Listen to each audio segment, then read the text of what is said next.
welcome back. I know it's been a long awaited period of time that we haven't had a video.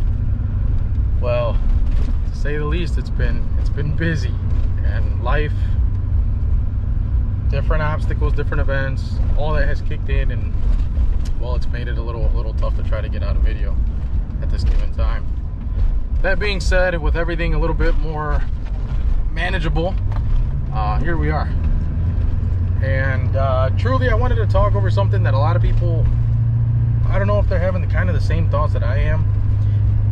And this is in regards to the mini skid. Is it truly the most versatile machine I have out?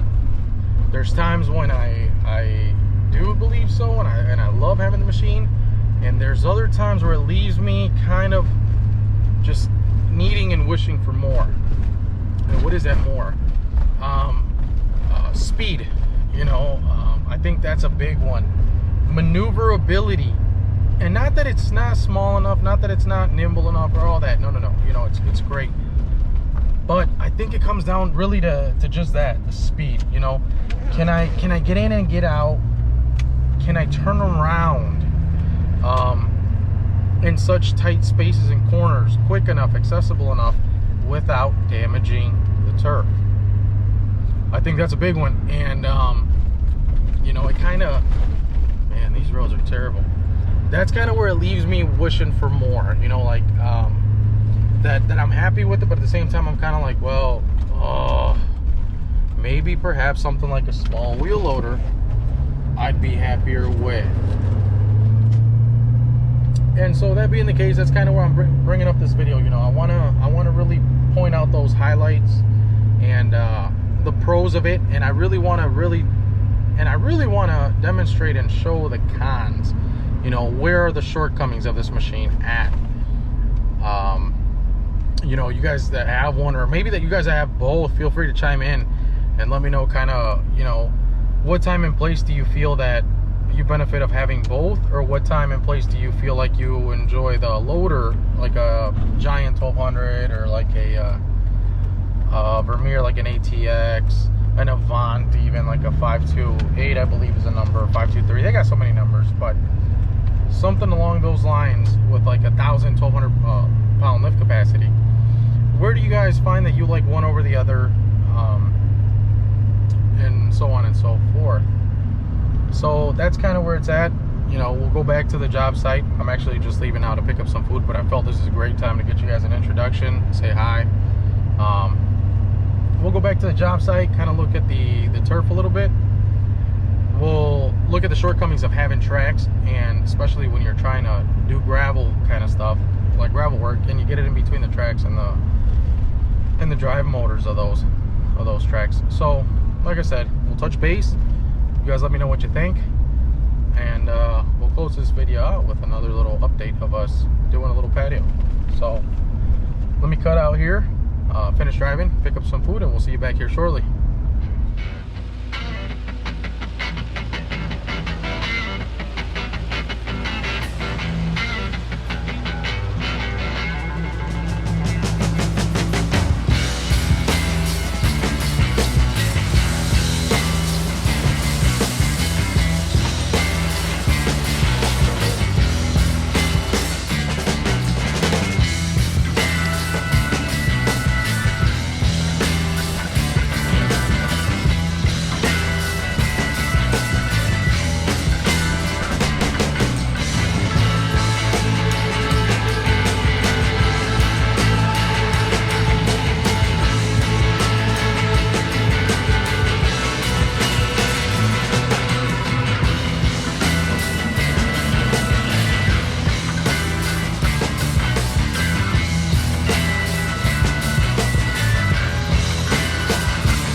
So as we were saying about the mini skid, you know, you got to build a little ramp because it doesn't like going over sidewalks like that. And then here's the disturbance of the terrain.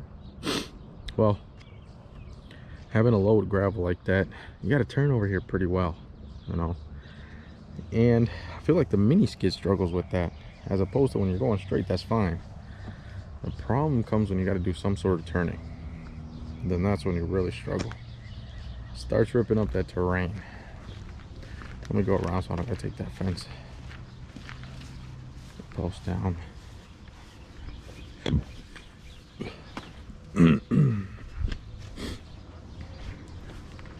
So, you know, straight paths are okay. Obviously it's drier than it can be out here. We're entering that way, but a couple of these, when we've had to come in and dump material on there, you can see over there on the path that I've taken going straight and then having to turn an angle here. It's not super big on what the disturbance is, but it's still something. And then it's little tight corners like this, okay, where I feel like that mini skid really does fall short. If you just put it in here and otherwise have to dig, then that's not too bad. The only problem is when you come to here and you got to turn the load of material and dump it that way. So if you're coming up straight, dumping like that, that's where you really run into those problems. So, like I said, those are the shortcomings of the mini skid. You guys let me know what you guys like to use. I know I've seen some people use some of the 70s, or like I said, if there's no other way around it and you got to get a mini loader, a wheel, or like an articulated wheel loader. But otherwise, that's it. We'll try to get a video over here of it turning on gravel, kind of how we start loading up material and whatnot. And then the other one is when you get to those trailers, those dump trailers, having to load material over them, not fun. You're pretty limited. You can't get all the way in the middle. Well, let me start setting up the patterns over here. We got a little Beacon Hill that we're doing. This is a Bavarian flagstone. So let me start laying down the patterns for the guys and we'll close this off here in a bit.